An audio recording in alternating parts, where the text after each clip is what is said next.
High students, কি অবস্থা তোমাদের? আজ আলোচনা করব নতুন একটা টপিকস, যে টপিকসটা হচ্ছে তোমাদের এমসিকিউ এর জন্য খুবই ইম্পর্টেন্ট, প্রাইমারি এবং সেকেন্ডারি স্ট্যান্ডার্ড পদার্থ। এটা আমি তোমাদের শর্টকাট বুঝিয়ে দেবো, এমসিকিউ আসলে ইজিলি দাঁড়াতে পারবা। তাহলে দেখো, যদি একটু বলি প্রাইমারি এবং সেকেন্ডারি স্ট্যান্ডার্ড পদার্থ সম্বন্ধে।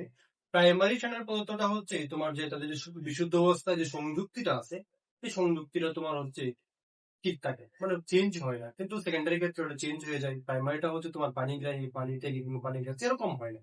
কিন্তু সেকেন্ডারিটা পানি থেকে পানিগ্রাহী এবং পানি থেকে হয়ে থাকে। আর হচ্ছে প্রাইমারি যে স্ট্যান্ডার্ড পদার্থ আছে, ঘনমাত্রাটা হচ্ছে তোমার কি থাকে না, পরিবর্তন হয় না, মানে অপরিবর্তিত থাকে। কিন্তু সেকেন্ডারি পদার্থে কিন্তু দ্রবণটির মাত্রাটা কি হয়ে যায়, চেঞ্জ হয়ে যায়। কিন্তু তোমাদের লাগবে না, তো একটু বললাম। এবার আসো, এর শর্টকাটের দিকে আমরা যাই। যদি মনে রাখবা, প্রাইমারি এবং সেকেন্ডারি স্ট্যান্ডার্ড পদার্থের ক্ষেত্রে যদি কোশ্চেনে আসে, দেখবা প্রথমেই খুঁজবা অপশন গুলো যে কোথায় সি আছে, মানে কার্বন আছে। যদি কোথাও কার্বন থাকে, মানে সি থাকে, মনে করো এই যে এখানে সি আছে, কার্বন আছে।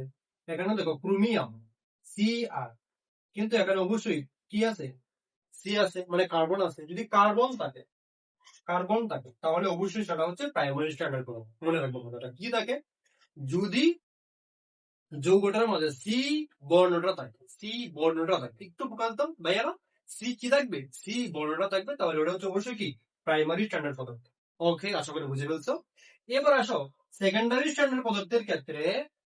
যদি দেখবা যৌগগুলোর ক্ষেত্রে যদি সি বর্ণটা না থাকে, মানে কার্বনটা যদি না থাকে, মনে করো ক্রোমিয়াম আছে, ক্রোমিয়ামের কিন্তু একটা সি আছে, মানে মনে রাখবা কার্বনটা অনেক সময় ব্যাস লেগে যেতে পারে।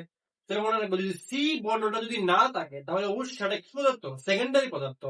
তবে সেকেন্ডারি পদার্থের ক্ষেত্রে একটা এক্সেপশনাল আছে, মনে করো এই হাইড্রোক্লোরিক অ্যাসিড ACN, এই যৌগটার ক্ষেত্রে দেখো অবশ্যই এখানে কি রয়েছে, একটা সি রয়েছে।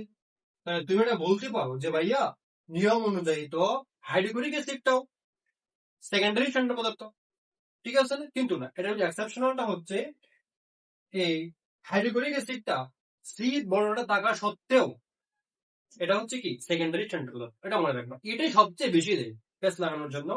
তাহলে আশা করি এটা তোমরা বুঝতে পারছো। কি কি আইডেন্টিফাই করবা, কি দেখবা প্রাইমারি এবং সেকেন্ডারি স্ট্যান্ডার্ড পদার্থ আসার জন্য। আরেকবার আমি রিপিট করতেছি, অবশ্যই তোমরা সি বর্ণটা দেখবা, নট কার্বন। কার্বনটা দেখতে পারো, কিন্তু এটা ক্ষেত্রে মনে করো যদি ক্রোমিয়াম থাকে, তখন ওই ক্ষেত্রে পেস লেগে যেতে পারে, এটা তো কার্বন না, এটা তো ক্রোমিয়াম সি আর। তাহলে অবশ্যই তোমরা সি বর্ণটা দেখবে। আশা করি তোমরা বুঝতে পারছো ভাইয়া। এটা স্টাডি এই পর্যন্তই। সালাম আলাইকুম।